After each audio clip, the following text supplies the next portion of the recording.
மா டைம் ஆச்சுமா, சாப்பாடு போட்டு வைமா சீக்கிரம். பிசாசு போடணும். என்ன வேணும்? காசு கொடு. ஐயோ காசெல்லாம் கொடுக்க மாட்டேன். ஐயோ யார் காசு கொடு? டேய் உங்களுக்கு போய் காசு கொடுத்துரு. அதெல்லாம் தர முடியாது. போடா.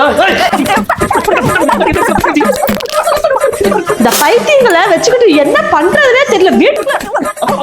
டேய் என்னடா பண்ணிட்டு இருக்கீங்க? கத்திக்கிட்டே இருக்கீங்க வீட்டுல.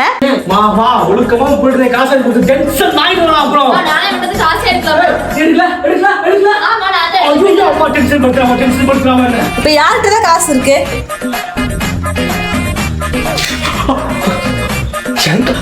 ரெண்டு பேத்துக்கு வேண்டாம், நான் காய்கறி வாங்கிக்கிறேன். போங்கடா.